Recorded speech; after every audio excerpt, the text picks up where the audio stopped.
નમસ્કાર વિદ્યાર્થી મિત્રો, આપણે વાત કરતા હતા માનવ વિકાસની, જેમાં માનવ વિકાસ આંક શું છે અને માનવ વિકાસ આંકની જે જુદી જુદી પ્રવૃત્તિઓ છે કે કયા ધોરણને આધારે, આયુષ્યને આધારે, શિક્ષણને આધારે અને આવકને આધારે કઈ રીતે માનવ વિકાસ નક્કી થાય એની ગણતરી માટેનું જે માપદંડ છે તેના વિશે આપણે માહિતી મેળવી.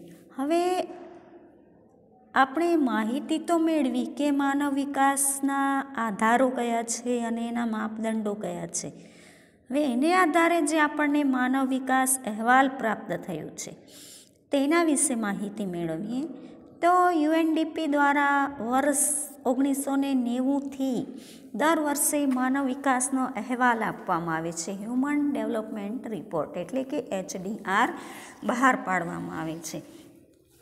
હવે આ માનવ વિકાસ અહેવાલ વર્ષ 2015માં સમાવેશ કરેલ 188 દેશોને તેના માનવ વિકાસાંક HDI મૂલ્યને આધારે નીચેના કોષ્ટક પ્રમાણે 4 વિભાગમાં વિભાજિત કરવામાં આવ્યું છે.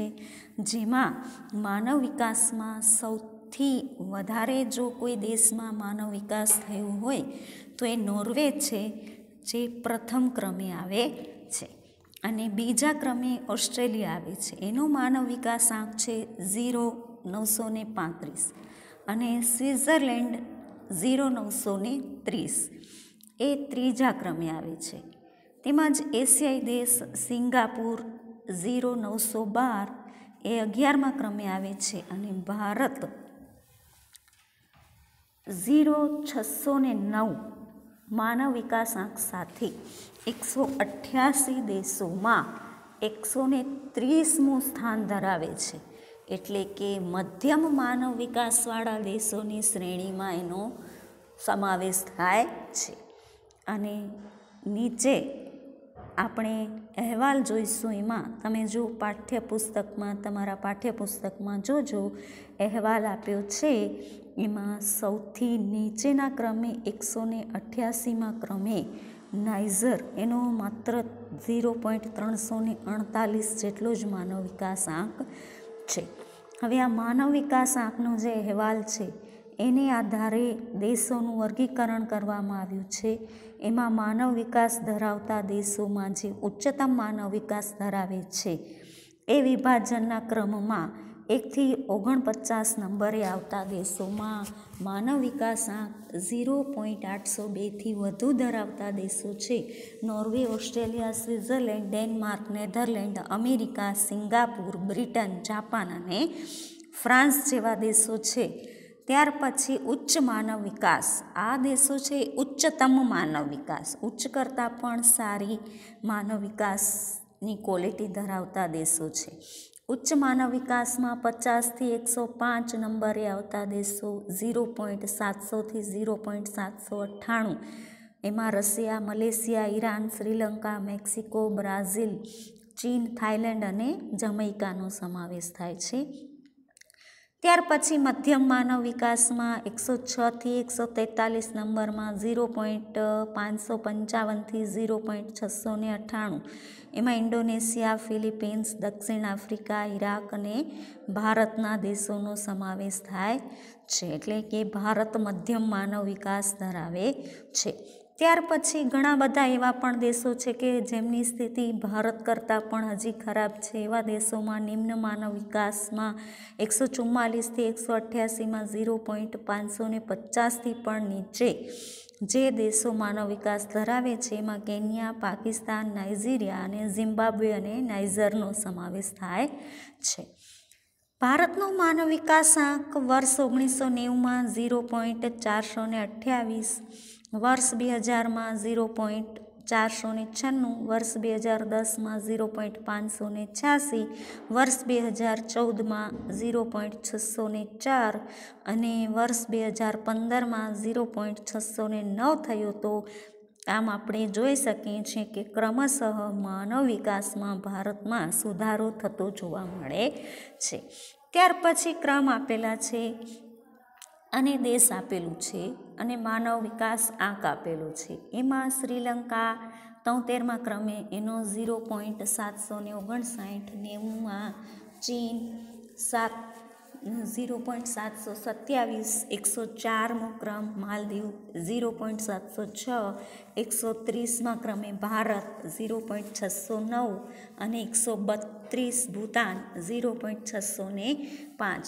ત્યાર પછી 142 બાંગ્લાદેશ, 540 2015નો અહેવાલ આપ્યો છે એની વાત કરીએ છીએ. 145 નેપાળ 0.546, 147મા ક્રમે પાકિસ્તાન 0.538 અને 148 મ્યાનમાર 0.536 અને 171મા ક્રમે અફઘાનિસ્તાન 0.465 માનવ વિકાસ અહેવાલ દર્શાવે છે.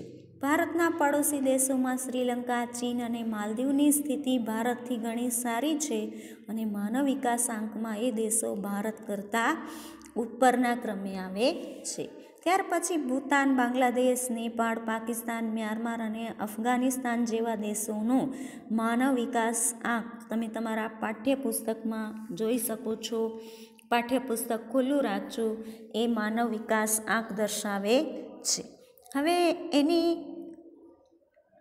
વિસ્તૃત વાત કરીએ તો માનવ વિકાસ અહેવાલમાં પ્રથમ 5 દેશો સાથેની સરખામણી કરતાં આપણને ખબર પડે છે કે ભારતે બધા જ નિર્દેશકો, આરોગ્ય હોય, શિક્ષણ હોય કે આવક હોય, એના ક્ષેત્રમાં ઘણી મંજિલ કાપવાની બાકી છે. એટલે કે આપણે હજી ઘણા બધા પાછળ છીએ અને માનવ વિકાસને દેશના નિર્જીવ ભૌતિક સાધનોના નહીં પણ સજીવ માનવ સંપદાના વિકાસ સાથે સીધો સંબંધ છે.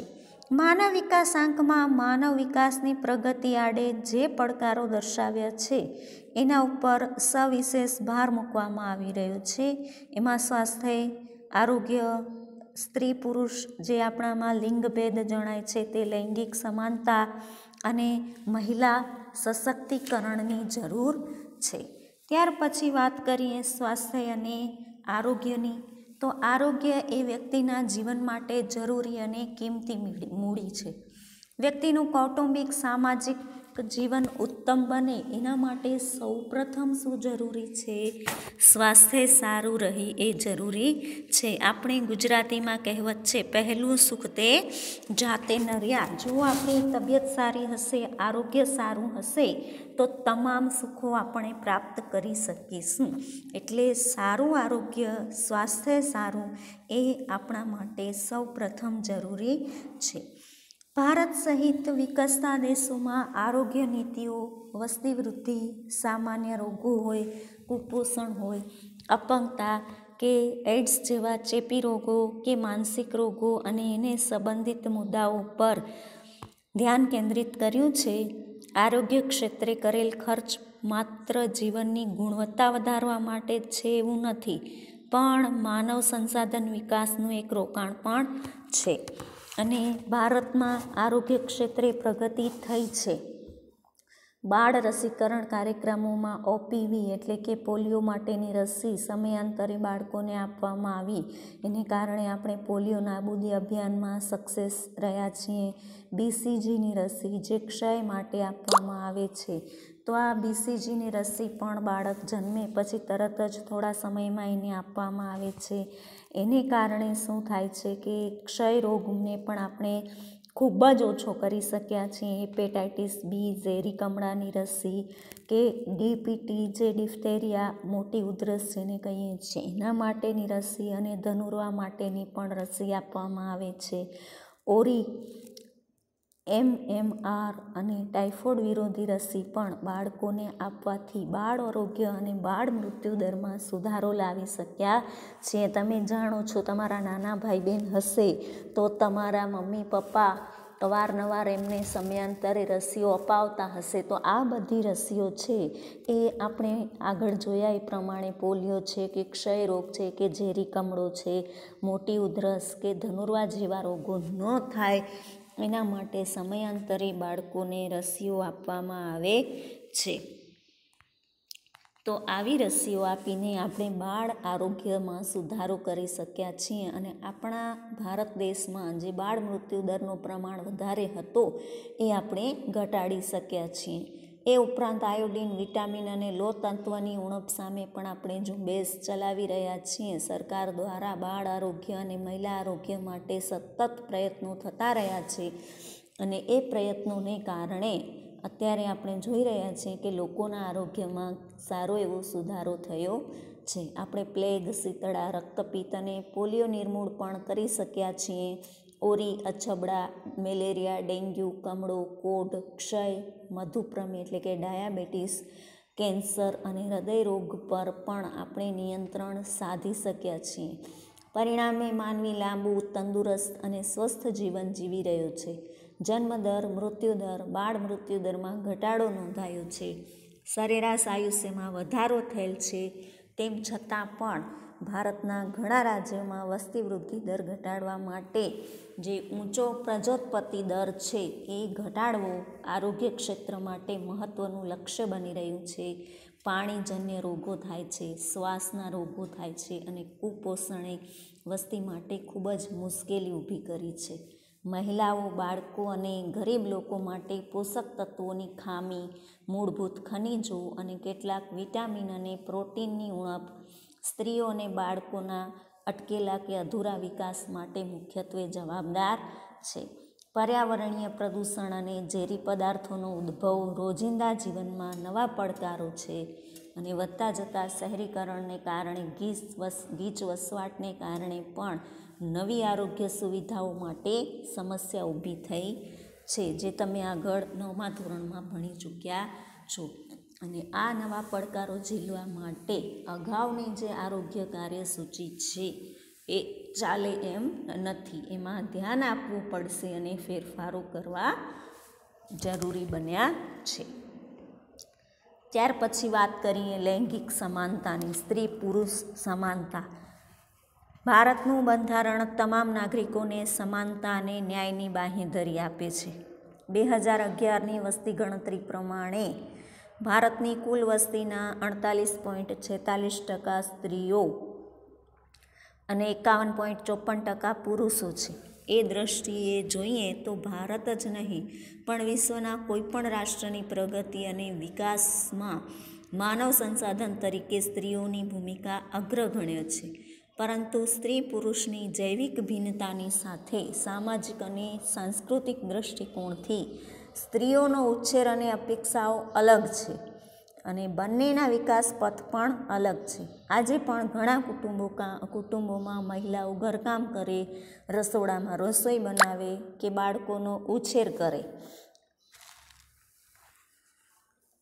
એનો કોઈ હિસ્સો આર્થિક ઉપાર્જન કે રાષ્ટ્રીય આવકમાં ગણાતો નથી. અને સ્ત્રીઓને કુટુંબમાં કોઈ પણ અગત્યનો નિર્ણય લેવો હોય તો એ લેવાની સત્તા પણ આપવામાં આવતી નથી. આરોગ્ય ક્ષેત્રે પણ સ્ત્રીઓ એટલું બધું ધ્યાન આપતી નથી, એમના પ્રત્યે બહુ ધ્યાન આપવામાં આવતું નથી. તેમજ શિક્ષણ અને આર્થિક અધિકારોથી પણ એને વંચિત રાખવામાં આવે છે.